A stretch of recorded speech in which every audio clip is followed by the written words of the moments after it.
ये कहानी है निंदा पर ध्यान न दें। प्राचीन काल में एक संत दूसरे गांव जाने के क्रम में अपने एक शिष्य के साथ एक गांव में कुछ दिनों के लिए रुके। गांव के लोग संत के पास अपनी समस्याएं लेकर पहुंचने लगे। संत बहुत विद्वान थे। वे अपनी बुद्धि से सभी परेशानियों को दूर करने का रास्ता बता देते थे। कुछ ही दिनों में संत की प्रसिद्धि पूरे क्षेत्र में फैल गई। संत रोज प्रवचन भी देते थे। उनके उपदेश सुनने के लिए गांव में दूर दूर से लोग आने लगे। रात की बढ़ती प्रसिद्धि को देखकर गांव के एक पुजारी को जलन होने लगी।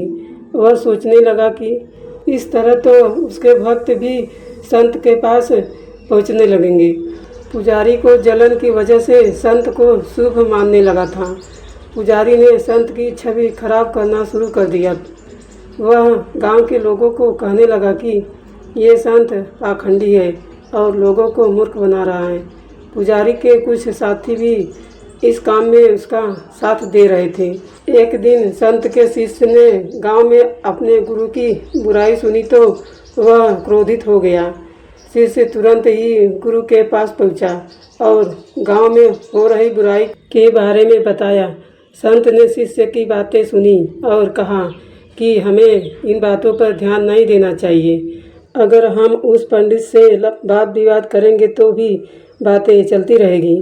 जिस तरह हाथी पर कुत्ते भौंकते हैं लेकिन हाथी अपनी मस्त चाल में चलते रहता है, उसी तरह हमें भी ऐसी बुराइयों पर ध्यान नहीं देना चाहिए। हमें अपने काम पर ध्यान देना चाहिए।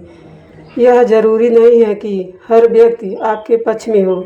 समाज में कुछ लोग हमारे पक्ष में होते हैं तो कुछ विपक्ष में भी होते हैं। हमारी मतभेद रखने वाले लोग दूसरों के सामने हमारी बुराइयां करते हैं और वे हमारी परेशानियां बढ़ाने में लगे रहते हैं। ऐसी स्थिति में हमें निंदाओं से विचलित हुए बिना अपना काम करते रहना चाहिए।